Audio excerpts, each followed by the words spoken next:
अस्सलाम वालेकुम, welcome to my new video. तो आज की ये वीडियो होने जा रही है कि एम्बेसी इंटरव्यूज़ के ऊपर, कैस इंटरव्यूज़ के ऊपर। तो कैसे मतलब कि आप अपने कैस इंटरव्यू क्लियर कर सकते हैं, क्योंकि मैंने ख़ुद भी अपना इंटरव्यू क्लियर किया था, कैस इंटरव्यू भी क्लियर किया था और अपना बेस्ट इंटरव्यू भी क्लियर किया था। तो कैसे आप ये दोनों जो इंटरव्यूज़ हैं क्लियर अप कर सकते हैं, लेकिन ये आपके लक के ऊपर होता है। बाज़ दफ़ा कैस इंटरव्यू भी नहीं आता, बेस्ट इंटरव्यू भी नहीं आता। जैसे कि अफ़ज़ाल का हुआ था, उसका कोई कैश इंटरव्यू नहीं आया था, कोई एम्बेसी इंटरव्यू नहीं आया था और डायरेक्ट तकरीबन 7 डेज़ के अंदर उसका वीज़ा आ गया था और क्या कहते हैं आगे वो यूके पहुंच गया था। लेकिन मेरे केस के अंदर मैंने कैश इंटरव्यू भी दिया और दूसरा एम्बेसी इंटरव्यू भी दिया। तो दोनों चीज़ें जो है थोड़ी सी डिफरेंट हैं, मतलब केसेस के ऊपर भी डिपेंड कर रहा होता है कि क्या केस है, किस तरह का केस है। तो वो ऑल डिपेंड, मतलब कि डिपेंड करता है कि आपका किस तरह का, कितना स्ट्रॉन्ग केस है आपका। तो कैश इंटरव्यू और एम्बेसी इंटरव्यू में थोड़ा सा कह लें, थोड़ा बहुत डिफरेंट है। ठीक है, थोड़ा सा डिफरेंस है उसके अंदर, ज़्यादा मैं नहीं कहूँगा, थोड़ा सा है डिफरेंस। अब कैश इंटरव्यू ज़्यादा देर का जो होता है वो 20 मिनट्स तक जाता है। मेरा इंटरव्यू जो गया था वो 35 मिनट्स तक गया था, काफ़ी बड़ा इंटरव्यू था मेरा। और उसके बाद एम्बेसी इंटरव्यू जो मेरा गया था वो क्या था, 2.5 आवर के अंदर गया था मेरा। बहुत लंबा इंटरव्यू चला गया था। हालांकि चीज़ें वही थी, लेकिन बट वो थोड़ी चीज़ें आपसे डिमांड कर रहे होते हैं। तो इस वजह से मेरा जो इंटरव्यू था वो काफ़ी ज़्यादा आगे चला गया था। ठीक है, वो काफ़ी डिटेल के अंदर जा, जिनसे मेरा इंटरव्यू था उस टाइम, वो काफ़ी चीज़ें जो है उसके अंदर एक्स्ट्रा डिमांड कर रहे थे, एक्स्ट्रा चीज़ें पूछ रहे थे कि इसकी मतलब ब्रीफ जा रहे थे। ठीक है, काफ़ी चीज़ों के अंदर। तो उस वजह से इन सब चीज़ों को देखना पड़ता है क्या है, तो इसके लिए आप फुली प्रिपेयर होने चाहिए। तो इंटरव्यू के मेन क्वेश्चंस क्या थे, जो मैं आज कुछ मेन पॉइंट्स के ऊपर मैं बात करूँगा कि मेन क्वेश्चंस क्या हैं। ठीक है, क्योंकि उसके अंदर काफ़ी चीज़ें मेन होती हैं, तो मैं तुम लोगों से बात करूँगा कि भाई इनके अंदर मेन क्वेश्चंस क्या आते हैं। तो मेन जो इसमें क्वेश्चंस आ रहे होते हैं वो होते हैं आपके वाई यूके। ठीक है, मतलब कि आप यूके क्यों आना चाह रहे हो। ठीक है, वाई यूके। ठीक है, सबसे पहला जो आपका जो बेसिकली स्टार्ट जो होता है ना, कैश इंटरव्यू भी और आपका बेस्ट इंटरव्यू जो स्टार्ट होता है बेसिकली आपकी डेट ऑफ बर्थ से हो रहा होता है। डेट ऑफ बर्थ के बाद वो आपसे आपका नाम पूछते हैं, आपका कोर्स मॉड्यूल्स पूछते हैं। आपको कोर्स मॉड्यूल्स जो है फिंगर टिप्स के ऊपर याद होने चाहिए, लिटरली फिंगर टिप्स के ऊपर याद होने चाहिए आपको। ठीक है, अब नेक्स्ट, अब कोर्स मॉड्यूल्स का आपको पता चल गया। अब कोर्स मॉड्यूल्स के आपको ब्रीफ आनी चाहिए कि बिलफर्ज मेरे केस के अंदर जो थे कंप्यूटर बिहेवियर था, मार्केटिंग एडवर्टाइजिंग था, तो मुझे उसके लिए ब्रीफ एक चाहिए था। ठीक है, वो बेशक आपके जो है 5 to 6 लाइन्स का हो, बट आप उसको लिख लो कहीं। ठीक है, आप लिख के तैयारी करो, ऐसे वर्बली ना करो, लिख लो उसको कहीं जगह पे, उसी के रट्टे लगा लो। मैं तो कहूँगा, मैंने जो किया मैं तो रट्टे लगाए हुए थे, अभी कहीं ना कहीं आपकी इंग्लिश ख़त्म हो जाए तो बस फिर आप वहाँ पे ख़त्म। इंग्लिश उसके अंदर इंटरव्यू के अंदर एक और चीज़ आपकी चेक हो रही होती है, जो कि होता है अपना फ्लुएंसी। ठीक है, आप किस तरह इंग्लिश बोल रहे हो, आपका वे ऑफ टॉकिंग क्या है, आप कैसे कम्युनिकेट कर रहे हो, क्या आप अपने गेस्चर इस्तेमाल कर रहे हो या नहीं कर रहे हो, क्योंकि मैंने तो किए थे। ठीक है, मैंने अपने इंटरव्यू के अंदर किए थे। थोड़ा सा एक प्रोफेशनलिज्म शो होता है, क्योंकि मैं एक मेंटोरशिप में भी था, तो मेरा थोड़ा सा केस डिफरेंट था। अच्छा, तो टॉपिक के ऊपर आते हैं दोबारा से। तो कोर्स मॉड्यूल्स का आपको ब्रीफ आनी चाहिए, वो बहुत ज़रूरी है। फिर उसके बाद आपके जो स्टार्ट होता है, फिर वो पूछते हैं वाई यूके, यूके ही क्यों आपने आना है। ठीक है, अब यूके क्यों आना है आपने। ठीक है, अब आप कहोगे कि जी यहाँ पे जी एक्सपोजर है जी यूरोपियन मार्केट्स का, इधर ये है जी बकिंगम पैलेस है, इधर इधर जी मशहूर जो टूरिस्ट प्लेसेस हैं वो है। ठीक है, ये आपके वैलिड पॉइंट्स हैं, बट ये बहुत जेनेरिक है। ठीक है, जेनेरिक पॉइंट्स आपने इतने नहीं बोलने, आपने जो बात करनी है वो फैक्ट्स एंड फिगर के ऊपर बात करनी है। फैक्ट्स एंड फिगर के अलावा आपने किसी और चीज़ पे बात नहीं करनी ज़्यादा। आपने जो ज़्यादा फोकस करना है वो फैक्ट्स एंड फिगर के ऊपर। अब आप यूके का ऐसे बता सकते हो, आप ओईसीडी का बता सकते हो, आप इसके अंदर इकोनॉमिक का बता सकते हो, आप अपने जो डिग्री है आप उसकी आप रैंकिंग का ज़िक्र कर सकते हो इसके अंदर। तो ये इसके जो है पॉइंट्स हैं। जब मैंने अपना आंसर तैयार किया था, मैंने अपना वर्ड पेज का डॉक्यूमेंट नहीं होता उसका, मैंने A4 पूरा पेपर एक तैयार किया था, इतना बड़ा आंसर था उसका। तो आप उसके अंदर आप ओईसीडी का ज़िक्र कर लो, ब्रांड फाइनेंस का ज़िक्र कर लो, दैन उसके बाद आप उसके अंदर यूके का ये शो करा दो कि जी IHS हम लोग पहले से दे के आते हैं यहाँ पे, तो हमें डायरेक्टली कोई जब भी हम किसी सर्जरी के पास जाते हैं, किसी हॉस्पिटल जाते हैं, तो हमें डायरेक्टली पे नहीं करना पड़ता। ये एक डिफरेंस आ गया जो कि USA और कनाडा में नहीं है। हाँ, एक और चीज़ USA कनाडा से याद है, आपको कंट्री थोड़े से कंपेयर करके बताने हैं। ऐसा नहीं करना कि आप डायरेक्टली यूके की आप तारीफ़ तो कर रहे हो, लेकिन देखो यार USA भी तो है, कनाडा भी है, इटली है, जर्मनी है, और भी इतने जगह हैं, सारे स्टूडेंट्स जा रहे हैं, आप यूके ही क्यों आना चाह रहे हो? मेन चीज़ उनका पॉइंट ये है कि आप यूके क्यों आना चाह रहे हो। तो आपने उनको बताना है कि भाई ये फैसिलिटीज़ यूके के अंदर हैं जो कि US और कनाडा में नहीं हैं, इस वजह से मैं यूके आना चाह रहा हूँ। ठीक है, अब OECD का डाटा आप बताओ जो कि यूके का हाई है, ठीक है, जिसके अंदर ये है कि ग्रेजुएट एम्प्लॉयबिलिटी रेट कहा जाता है वो हायर है एज़ कम्पेयर टू US और कनाडा के अंदर। आप ये बताओ यूके के अंदर जो बैचलर्स की डिग्री है, मुझे नहीं पता आप किसके लिए आ रहे हो, बैचलर्स का 3 साल है और मास्टर्स का 1 साल है, जो कि USA के अंदर 2 साल का मास्टर्स है और 4 साल का बैचलर्स है। इसके अंदर ये आपको फ़ायदा होता है कि जी यूके के अंदर आने का कि आप 1 साल आपका बच जाता है और आप इजीली यहाँ पे ग्रो हो सकते हो। तो ये किस्म का आप ब्रीफ दे सकते हो। दैन उसके बाद आता है टीचिंग एक्सलेंस फ्रेमवर्क का आप जिक्र कर सकते हो, यूके के अंदर है, और रिसर्च एक्सलेंस फ्रेमवर्क का आप जिक्र कर सकते हो, वो भी यूके के अंदर है, और उसी के अकॉर्डिंग यूनिवर्सिटीज़ को हैंडल किया जाता है। तो ये 2 एक्सलेंस फ्रेमवर्क्स के अकॉर्डिंगली यूनिवर्सिटीज़ के स्टैंडर्ड्स हैं जो कि फॉलो किए जाते हैं, और उसके अकॉर्डिंग ही फिर उसकी रैंकिंग की जाती है, जो कि US और कनाडा के अंदर इन दोनों चीज़ों को नहीं फॉलो अप किया जाता।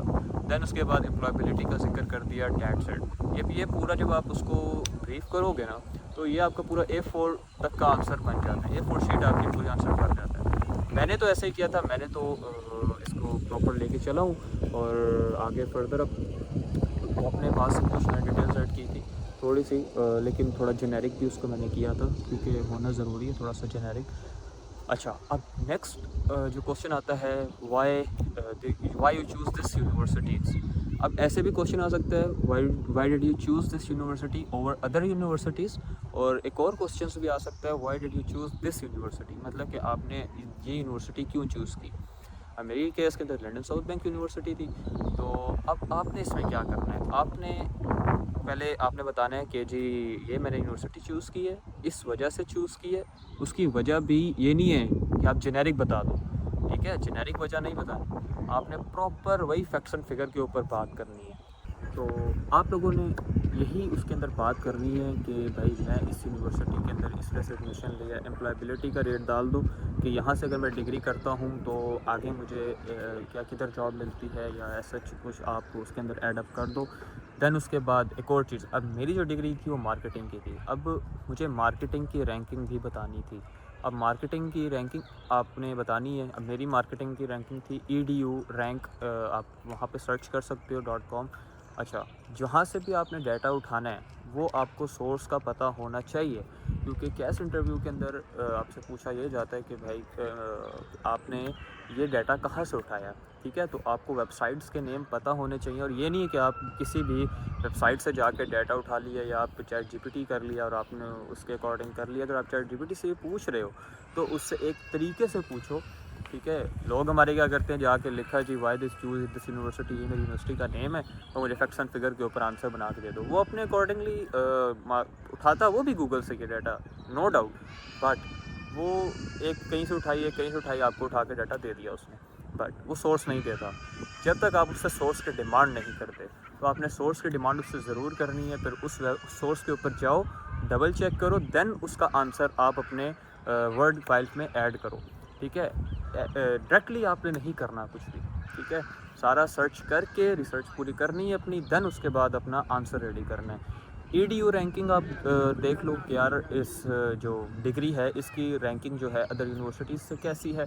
अब मेरी की जो 72% थी, जो कि काफ़ी अच्छी है। बाकी उसके अंदर अब मेरे केस के अंदर इंटरनेशनल ईयर 1 था, तो मैंने उसके अंदर भी बताया कि भाई ये प्रोवाइड कर रहे हैं international year 1 with progression 2 year degree, ठीक है। 1 साल का इंटरनेशनल ईयर 1 हो गया और अगले 2 साल की आपकी डिग्री प्रोग्रेशन में होती है, जो कि आपका वीज़ा साथ ही होता है 3 साल का, ठीक है। ये तो ये पॉइंट हो गया। अब अदर यूनिवर्सिटीज़ वाला जो क्वेश्चन है, एक तो मैंने बताया वाई दिस यूनिवर्सिटी, एक अदर यूनिवर्सिटीज़ का, आप इसके अंदर भी कंपैरिजन डाल सकते हो थोड़ा सा, आप दूसरे क्वेश्चन में भी डाल सकते हो। अब कंपैरिजन इसमें कैसा आएगा, वो पूछते हैं कि भाई आपने कहीं और अप्लाई किया था, ऐसे करके भी क्वेश्चन आ सकता है कि भाई आपने कहीं और अप्लाई किया था। मैं कहता हूँ हाँ मैंने कहीं और अप्लाई किया नहीं था, बट मैंने रिसर्च ज़रूर की थी, रिसर्च की थी मैंने कि किस तरह मतलब कि किधर किधर वो है सीन सारा। तो मैंने उनको बताया, मैंने कहा यार ऐसे ऐसे मैंने यूनिवर्सिटीज़ देखी थी, जैसे मैंने ईस्ट लंदन देखी थी यूनिवर्सिटी, यूईएल देखी थी मैंने, और उसके बाद फिर मैंने कह लो लंदन पाथवे की देखी थी एक, वो यूनिवर्सिटी चेक की थी मैंने, एक बीपीपी यूनिवर्सिटी को देखा था। अब मैंने ये 3 यूनिवर्सिटीज़ बताई। अब वो उसके भी आगे ट्यूशन फीसेस का पूछते हैं आपसे, उनके कोर्स मॉड्यूल्स का पूछते हैं कि आया उसके अंदर भी आप बताएं कि आपने इस यूनिवर्सिटी को क्यों चूज़ किया। मतलब कि आपके ही आंसर से आगे आंसर निकलता है। अब ये नहीं आपने करना कि आप अपना आंसर कोई भी आपके दिमाग में आपने बोल दिया, अब नेक्स्ट जो आपसे क्वेश्चन हो रहा है आप उसका एक अनलिंक्ड आंसर दे रहे हो।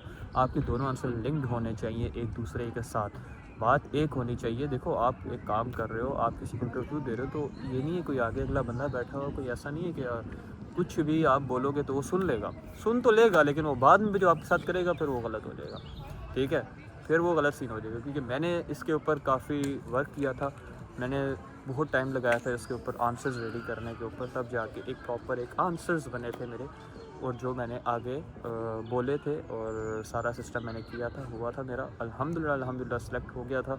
ढाई पौने 2 घंटे पौने 3 घंटे के बाद जाके मेरा इंटरव्यू ख़त्म हुआ था, और तब जाके अल्हम्दुलिल्लाह सेलेक्ट हुआ था मैं। और सारी चीज़ थी आप कैसे उसको आंसर को रेडी कर रहे हो। अच्छा, ये हो गया क्वेश्चन। एक और चीज़ आती है, आपने ये कोर्स क्यों चूज़ किया है। अब मैंने मार्केटिंग का चूज़ किया था, आपने ये कोर्स क्यों चूज़ किया है। अब देखो, अब कोई बैक एंड से जो उसकी डिग्री इंटरमीडिएट की डिग्री है वो करके आ रहा है मेडिकल, और वो डायरेक्ट मार्केटिंग में आता है, तो भाई वहाँ पे उनका ऑब्जेक्शन पक्का है और बनता भी है कि भाई आप पहले पाकिस्तान में मेडिकल कर रहे हो और यहाँ पे आके आप कह रहे हो मैंने मार्केटिंग बिज़नेस के अंदर जाना है। उसके अंदर भी आपको वो पॉइंट आउट करते हैं, तो आपने उसके लिए भी आपने रेडी रहना है। अब मेरे केस के अंदर मेरा बैकग्राउंड डिफरेंट था, मैं बैकग्राउंड सीएस ही है मेरा, और फिर उसके बाद जैसे सबको पता है कि मैं मार्केटिंग के अंदर आ गया था, मैं ई कॉमर्स के अंदर आ गया था, तो ई कॉमर्स के अंदर सारा कुछ ही कवर अप था। अच्छा, मेरे केस में मैंने ई कॉमर्स की बात हो रही थी, उसके अंदर कैसे से मैं क्लाइंट्स हैंडल कर रहा हूँ, ऐसे से मैं स्टोर्स बना रहा हूँ, तो उन्होंने मेरे से थोड़ा सा इन डेप्थ में पूछा, जाके मेरे सारे पोर्टफोलियो के बारे में उन्होंने मेरे से पूछा, मेरे स्टोर्स के बारे में उन्होंने मेरे से पूछा, मेरे फेसबुक पेजेस के बारे में उन्होंने पूछा, सारे सोशल मीडिया प्लेटफॉर्म्स के बारे में मेरे से पूछा गया है इस बारे में। तो आपके पास ये नहीं आपने किसी का भी उठा के कर दिया, अपनी भाई रियल चीज़ आप उनको बताओ, ऑथेंटिक हो के बताओ। आप देखो एक लीगल तरीके से काम कर रहे हो, तो आप उनको लीगली तरीके से बताओ। ये जो मैं वीडियो बना रहा हूँ ये नहीं है कि मैं कुछ एक्सपोज कर रहा हूँ, नहीं, बिल्कुल भी नहीं। मैं जस्ट आपको बता रहा हूँ कि जैसे आपके मॉक इंटरव्यूज़ कंसल्टेंट लेते हैं, लेकिन आप उनको भी सुनो, मेरी भी वीडियोस देखो, और भी लोग हैं उनको भी देखो, क्या फिर सब चीज़ों को गैदर अप करो, उसके बाद जाके आपको जो है मेन रिज़ल्ट मिलेगा कि भाई क्या सिनेरियो है, ठीक है। अब कोर्स मॉड्यूल्स में सारा कुछ आपने अपने अकॉर्डिंग इसको सेटअप करना है, तो मैंने उनको सारा बताया, मेरा कि यार प्रीवियस बैकग्राउंड मेरा ये है और ये यूनिवर्सिटी में इसी वजह से चूज़ करना चाह रहा हूँ। अब सॉरी, ये कोर्स मैं इस वजह से चूज़ करना चाह रहा हूँ। अब फिर बात आती है आपकी ट्यूशन फ़ीस की, कि आपने कितना पे किया हुआ है। अब मैंने उनको सारा बताया कि यार मेरा इतना 14,850 मेरी जो है ट्यूशन फ़ीस है, इनमें से 440 मेरी इंश्योरेंस है, 450 मेरी रजिस्ट्रेशन फ़ीस है, बाकी ये फलाना मैंने उनको करके बता दिया। आपने डायरेक्ट ये नहीं बताना मेरी जी इतनी फ़ीस है, दैट्स इट, बात ख़त्म। नो, आपने ब्रीफ में जाना है। ये वन लाइन आंसर बिल्कुल भी नहीं देना है। वन लाइन आंसर का मतलब ये है कि आपके पास कुछ भी इंफॉर्मेशन नहीं है, आप बस मुँह उठा के पाकिस्तान से यूके आ गए, ठीक है। तो आपने इस चीज़ के लिए रेडी रहना है। नेक्स्ट चीज़ हमारे पास जो आती है वो आती है आपके क्या उसको कहते हैं, अपना स्पॉन्सर कौन है, आपका स्पॉन्सर कौन है। अब स्पॉन्सर के अंदर मेरे फादर थे, तो उन्होंने ही सारा किया, तो उनके फिर बिज़नेस, आपकी प्रॉपर्टीज़ क्या हैं, फिर सारा कुछ उसके अंदर एक्सप्लेन किया जाता है। अब मेरे केस के अंदर ये था कि भाई मेरा बिज़नेस के ऊपर था और रेंटल प्रॉपर्टीज़ के ऊपर था। अब उन्होंने मेरे से उसके ऊपर भी ब्रीफ मांगी है कि भाई बिज़नेस से कितना आ रहा है, रेंटल प्रॉपर्टीज़ से कितना आ रहा है, ठीक है। अब रेंटल प्रॉपर्टीज़ आपकी कहाँ कहाँ हैं, कहाँ कहाँ लोकेटेड हैं, और जहाँ जहाँ लोकेटेड हैं और वो किस तरह की प्रॉपर्टीज़ हैं, लाइक वो प्लॉट है, बिल्डिंग है, शॉप है, क्या चीज़ है। तो ये चीज़ वो आपसे जो है चीज़ें आपसे पूछते भी हैं, और ये ओवरऑल इनकम कितनी बन जाती है आपकी, ठीक है। तो ये सारी चीज़ें वो आप लोगों से पूछते हैं सारी, और आप फिर उसको फिर आके ब्रीफ एक्सप्लेन वो आप कर सकते हो जिस तरह आपने करना है। आपका क्या है क्या नहीं है इसका मुझे आइडिया नहीं है, लेकिन आपने अपने तरीके से उसको आगे बता देना है। नेक्स्ट क्वेश्चन आ रहा होता है हमारे पास कि क्या आप के फादर के ऊपर कोई डिपेंडेंट है। ऐसे कभी क्वेश्चन आता है कि अगर आप यूके आ जाते हो, तो अगर आप यूके आते हो तो पीछे अगर कोई वो मतलब कि ऐसा तो नहीं है कि अगर आप यूके आ जाते हो तो जो एक्सपेंस है जो आपके फादर दे रहे हैं उसमें कोई मसला है। अब ये होता है कि यार किसी कोई और ख़र्चे तो नहीं है एक्स्ट्रा, ओवर ज़्यादा इससे ज़्यादा ख़र्चे तो नहीं है कि चलिए आप यूके आओ और आप यहाँ पे मांगने लग जाओ, ठीक है। इस सिनेरियो से बात की जाती है। अब मेरे केस में ऐसा कुछ नहीं था, मैंने उनको डायरेक्ट बोला मेरी 2 सिस्टर्स हैं, ऐसा कुछ भी नहीं है सीन वगैरह, तो मैंने उनको बता दिया था डायरेक्ट फॉरवर्ड। एक और क्वेश्चन आता है इसमें अकोमोडेशन का। अकोमोडेशन का आपने ऐसा ज़िक्र करना है कि मैंने जो उनको बताया था कि no I haven't book any accommodation till now but I have shortlisted some of them, ठीक है। ऐसे बोल के और आके उनको मैंने बताया कि यार मेरी जो अकोमोडेशन है किधर किधर लोकेटेड है, और सारी उनकी फैसिलिटीज़ के बारे में बताया था, कौन सी ट्यूब जा रही है, कौन सा बस स्टेशन लगता है, कौन सा ट्रेन स्टेशन लगता है, अंडरग्राउंड कौन सा लगता है, ओवरग्राउंड कौन सा लगता है, ठीक है। वो मैंने सारी चीज़ें उनको बताई थी, तो अपने लिए वो आप तो सर्च कर सकते हो। स्पेयर रूम पे जाके सर्च कर लो, अपना अम्बर स्टूडेंट है वहाँ पे जाके सर्च अप कर लो। आप यूनिवर्सिटीज़ के करीब जो जो भी लोकेशन है वो आप बता दो उन लोगों को, और फिर उसके बाद जब आप इधर आ रहे हो तो अपने तरीके से उसको बुक कर लो। ऐसे करके एकोमोडेशन का भी डन हो जाता है। अच्छा, इसमें एक और चीज़ ये आ रही होती है कि आप जो है आपका फ्यूचर प्लान क्या है आफ्टर कंप्लीटिंग द डिग्री। अब फ्यूचर प्लान आपका ये है, अब मेरा था मार्केटिंग से रिलेटेड, मैंने यही था कि यार मैंने मार्केटिंग फर्म रेडी करनी है, और ऐसा ही है। अब पाकिस्तान के अंदर मार्केटिंग फर्म एक रेडी करनी है तो उसके लिए मुझे वापस आना पड़ेगा पाकिस्तान, और यही बात है। तो ये सारा उनको आपने बताना है। अच्छा, ये भी है कि आप एक्सपीरियंस है। अब मेरे केस के अंदर मैंने यही बताया था कि मेरा एक्सपीरियंस है, और जो सही बात है वो है मेरा एक्सपीरियंस है, क्योंकि मैंने उनको सारा पोर्टफोलियो शेयर किया हुआ है अपना, कि ये मेरा पोर्टफोलियो है बैकएंड का, ठीक है। तो यही था कि यार अगर मैं निशात के अंदर जाता हूँ, उनकी मार्केटिंग फर्म में जाता हूँ, दराज की मार्केटिंग फर्म में जाता हूँ, और भी सॉफ्टवेयर हाउसेस हैं, अगर उनके साथ मैं काम करता हूँ, बिज़नेस डेवलपर्स हैं, तो मुझे मेरी इतनी एक्सपेक्टेड सैलरी होगी और मेरी ये डेजिग्नेशन होगी, और मैं उतने टाइम तक इधर काम करूँगा, देन उसके बाद मैं अपनी मार्केटिंग फर्म खोलूँगा। तो ये मैंने उनको एज आ कह लो ओवरऑल फ्यूचर प्लान बताया था, जो कि मेरा यही फ्यूचर प्लान है, ठीक है। एक और इसमें चीज़ आ रही होती है, ड्रॉबैक्स आ रहे होते हैं कि इस यूनिवर्सिटी के ड्रॉबैक्स क्या हैं। तो मैंने उनको ये बताया मेरे इसके यूनिवर्सिटी कोई ड्रॉबैक्स नहीं है, जस्ट मैं एक नॉर्मल आंसर दिया था उसको अगले बंदे को। एक ये भी चीज़ है इसमें। अच्छा, इसमें एक और हमारे पास एक क्वेश्चन आ रहा होता है कि अगर आपके पास कोई गैप है स्टडी के अंदर आया हुआ, ठीक है, इंटरमीडिएट या मैट्रिक के बाद आपको इंटरमीडिएट तक के अंदर कोई गैप आया हुआ है, तो वो क्यों, अगर आया हुआ है तो क्यों आया हुआ है, ठीक है। तो आपने वो बताना है। अब मेरे केस के अंदर मेरा कोई गैप नहीं था स्टडी के अंदर, तो मैंने उनको डायरेक्टली बताया कि भाई मैंने मैट्रिक के बाद डायरेक्टली अपना डिजिटल मार्केटिंग वगैरह के मैं वो कोर्सेज़ वगैरह कर रहा था। दैन उसके बाद मैंने इंटरमीडिएट स्टार्ट किया। इंटरमीडिएट में भी मैं थोड़ा थोड़ा लगा हुआ था इन्हीं डिजिटल कोर्सेज़ के अंदर, और क्लाइंट्स को भी देख रहा था। फिर उसके बाद इंटरमीडिएट के बाद मैंने पूरा टाइम मैंने क्लाइंट्स का काम देखा है। दैन फिर मैंने एडमिशन लिया था ज़ेविस यूनिवर्सिटी में, जहाँ के मैं पढ़ रहा था, तो उसके साथ साथ मैं क्लाइंट्स को भी डील कर रहा था और यूनिवर्सिटी को भी देख रहा था। तो ऐसे करके मैंने उनको बताया, क्योंकि मेरा सीएस का बैकग्राउंड है, और आगे भी मैं सीएस उसी के अंदर जा रहा हूँ, मार्केटिंग के लिए ही जा रहा हूँ, ताकि मुझे थोड़ा और एक्सपीरियंस आए, थोड़ी नॉलेज गेन हो कि यूरोपियन मार्केट के अंदर क्या नॉलेज है, क्या कैसे काम हो रहा है, ताकि मैं उसको पाकिस्तान के अंदर इम्प्लीमेंट करूँ। क्योंकि पाकिस्तान के अंदर एसएच डिग्री नहीं है, एसएच वैल्यू नहीं है, ठीक है, इन डिग्रीज़ की। बट स्किल जब आ जाएगी, एक नया कोई आपके पास पॉइंट आता है, तो पाकिस्तान उसको जो है प्रॉपर लेके चलता है, ऐसी बात नहीं है। जैसे कि मैं एक एग्जांपल देता हूँ, ऊबर है, क्रीम है, ठीक है, ये पहले नहीं था, आप टैक्सी देखते थे, लेकिन अभी किसी ने एक प्लान ईजाद किया कि यार क्यों ना एक इसको प्लेटफॉर्म दिया जाए और वहीं पर ही सारे ड्राइवर्स को एडअप कर दिया जाए। तो ये भी लिटरली आप और मेरे जैसे एक सिंपल 3 बंदे थे, उनका ये प्लान था और अभी तक देखो कितना कामयाब है। तो ऐसे करके आप उनको बताओगे तो सीन बन जाएगा, ठीक है। मोस्ट ऑफ द चांसेस हैं कि आपका सीन बन जाए। तो इसी तरह ही क्वेश्चन के ऊपर क्वेश्चंस आपसे होते रहते हैं। आपको लग रहा हो कि यार मैंने तो 4-5 क्वेश्चंस बताए हैं।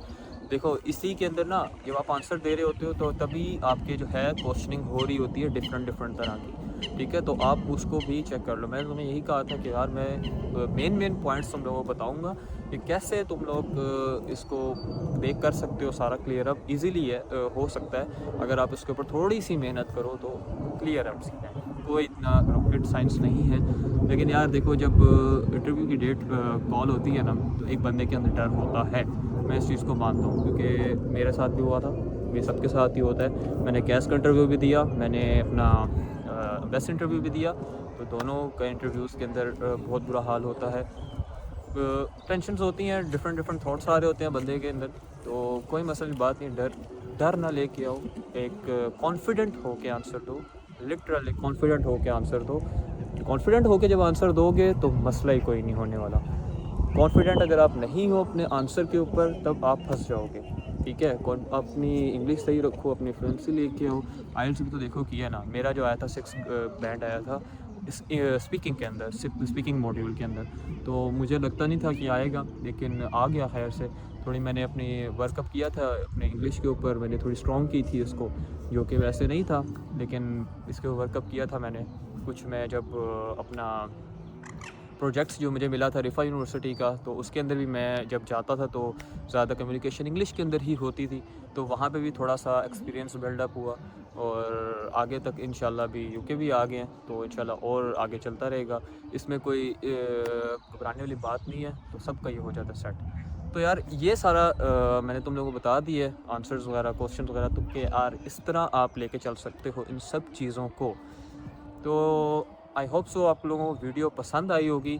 तो जिन के यार इंटरव्यूज़ आने वाले हैं, बेस्ट ऑफ लक सबको। अब देखो अब मेन तो सितंबर इनटेक आ रहा है आगे, तो अपने खैर से अपने सारे डॉक्यूमेंट्स क्लियर अप करके अपना काम शुरू करवा लो जिसने करवाना है, और ताकि देरी ना हो किसी किस्म की भी, किसी किस्म का मसला नहीं, क्योंकि बीच में देर सवेर हो जाती है। तो वो आपने पहले शुरू किया होगा काम, तो आपका काम से स्मूथली जो वर्कअप कर लेगा। आपके डॉक्यूमेंट जब सारे क्लियर होंगे तो कोई आपको यूके कभी भी नहीं रोकता कि भाई आप ना हो इधर।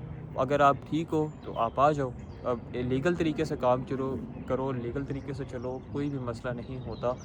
आपके पास सही चीज़ें हैं, सारी सही चीज़ें हैं, तो कोई मसला नहीं होता कभी भी, ठीक है। तो एक सही तरीके से चलो। देखो आप एक जगह पे आ रहे हो तो आपको उस चीज़ की नॉलेज होनी चाहिए। बेसिकली वो इसी चीज़ के बारे में आपसे पूछ रहे हैं, क्योंकि इतने लोग आते हैं वो गलत कर रहे होते हैं काम।